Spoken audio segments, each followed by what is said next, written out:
les suites de couches, c'est quelque chose d'extrêmement brutal.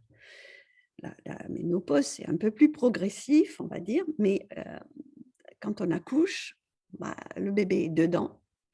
Il y a un certain temps de travail et puis tout d'un coup, il est dehors et là, c'est entre dedans et dehors, c'est affaire de quelques minutes et à ce moment-là, il y a, d'abord, en 2 heures, une perte de poids de facile 5-6 kilos. Donc c'est quand même assez violent, régime amaigrissant, 6 kilos en 2 heures, et un déséquilibre total du corps puisque bah, le ventre est «trop grand» entre guillemets, l'utérus, il est vide, mais il est encore gros, enfin il y a et on se remet debout, on est un peu presque disloqué et donc il va y avoir, une adaptation très rapide dans les suites de couches, ça dure 40 jours, la grosse adaptation et la chute hormonale, heu, sur le même terrain va donner les mêmes effets. C'est ce que nous disent les cultures traditionnelles et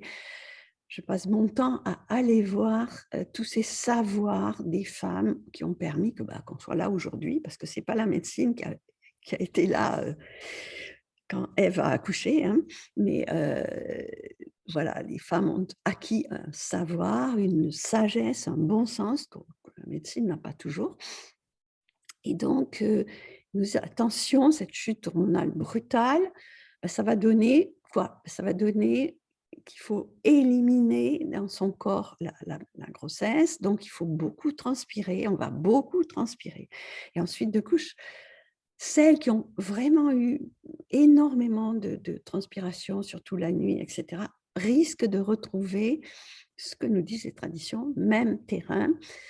Ces bouffées de chaleur terribles, sueurs nocturnes, elles sont trempées, elles sont voilà et donc grosse fatigue aussi, des peut-être des problèmes justement, au niveau, de la circulation du sang aussi qui est un peu compliqué. Les vaisseaux sont dilatés pendant la grossesse et cetera.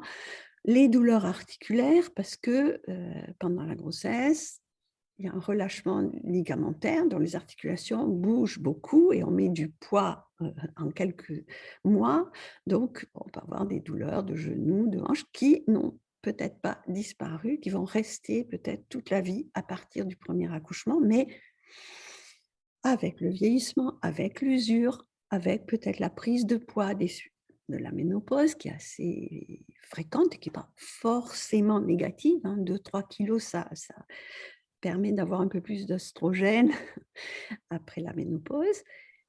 Voilà et ce que j'ai remarqué, c'est que, s ensuite de couches, il y a des femmes qui vont manger comme elles n'ont jamais mangé, des choses qui devraient faire grossir tout le monde. Beaucoup de peut-être de sucre, je me souviens d'une obstétricienne suisse qui me disait: «Moi qui me restreins tout le temps, je mangeais du chocolat comme c'est pas possible». Bon et qui s'était même fait, bilanter parce qu'elle me dit: je maigrissais alors que je mangeais que des choses qui devaient me faire grossir, au point que je me suis fait bilanter, j'ai cru que j'avais un cancer» et certaines femmes vont maigrir, maigrir, maigrir en suite de couches et d'autres vont pas pouvoir perdre leurs 3-4 kilos en mangeant que des feuilles de salade, hein. J'exagère un peu, mais voilà. Et quand on regarde les «vieux» entre guillemets, ben, il y a les vieux, ratatinés qui sont ceux en général qui mangent que des choses qui écœurent tout le monde, hein, des charcuteries, du sucre, des choses qui feraient grossir tout le monde.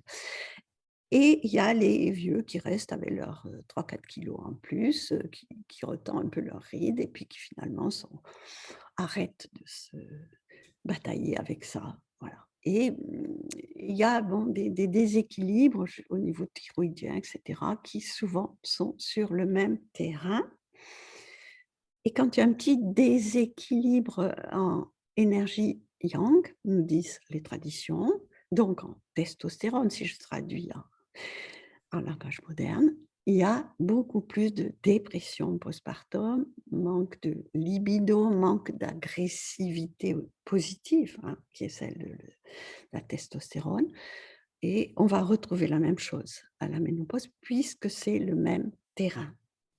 Est-ce à dire qu'on a intérêt pour celles qui ont accouché à revisiter quelque part notre période postpartum pour se dire qu'est-ce qui nous est arrivé? Parce Oui, qu'il est possible qu'on retrouve à peu près la même chose en ménopause?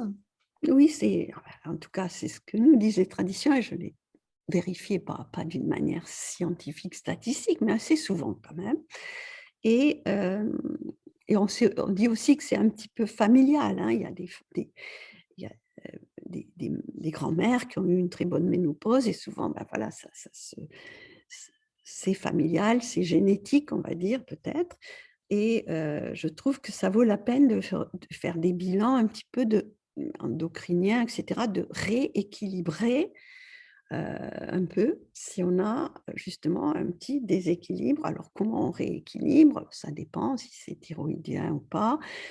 Et on peut rééquilibrer par la nourriture, par des massages énergétiques qui remontent le yang et cetera. Donc c'est un petit indicateur en tout cas, qui peut f C'est intéressant, je trouve, parce que déjà, ça donne une piste. On se dit, OK, bah, voilà peut-être un petit peu ce qui m'attend. Et voilà ce que je pourrais peut-être soit rééquilibrer, soit rechercher avant d'arriver dans une zone où c'est inconfortable ou désagréable.